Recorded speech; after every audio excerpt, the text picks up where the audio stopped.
In 1914, the world emerged in one of the greatest conflicts in the history of humanity.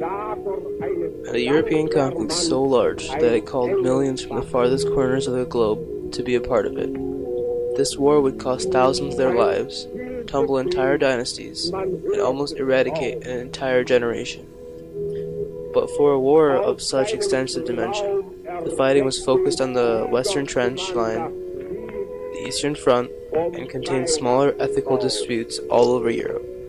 The question arises whether or not such a localized war was a total war for the United States, a nation miles away from the battlefield of Western Europe. The United States of America fought nothing less than a total war in World War I. The public's outrage toward the sinking of the Lusitania, Germany's unrestricted submarine warfare, the Zimmermann telegram, and acts of sabotage, such as Black Tom explosion, all indicate that the United States was involved in a total and absolute war in the Great War. In 1914, America's President Woodrow Wilson, appalled by Germany's outcry for total conflict, specifically voiced his interest in keeping the United States out of war. Yet, America's continued import of military supplies, as well as Germany's soon-to-be unrestricted warfare, created a conflict which ultimately peaked in the night of May 7, 1915, when a German U-boat sank the Lusitania, killing 128 Americans. Although the sinking of the Lusitania was not the reason for America's entry into the war, it spurred an anti-Germanic sentiment which contributed to America's total war.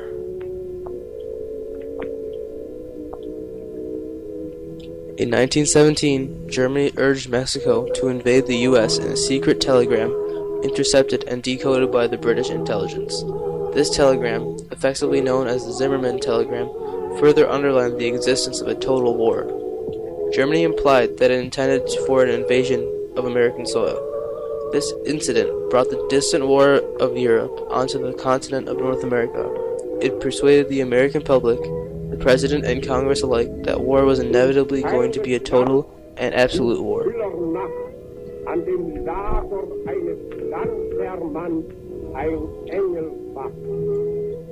Total war was demonstrated in many ways by several incidents of sabotage on American soil.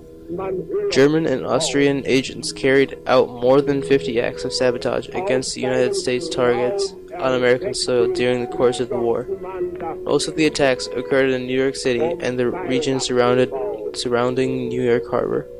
The most famous and devastating attack, the sabotage of Black Tom Pier, shook buildings and broke windows across New York City and suburban New Jersey. The July 29, 1916 explosion destroyed several ships and waterfront ammunition storage facilities.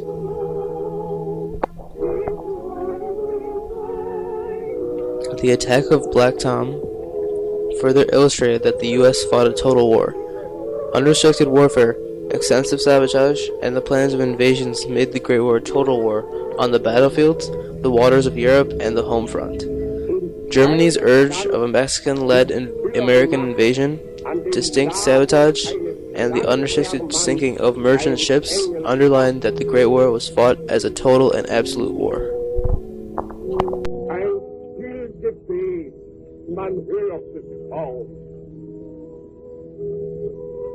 Aus seinem Traum erweckt den Krieger zu Mann das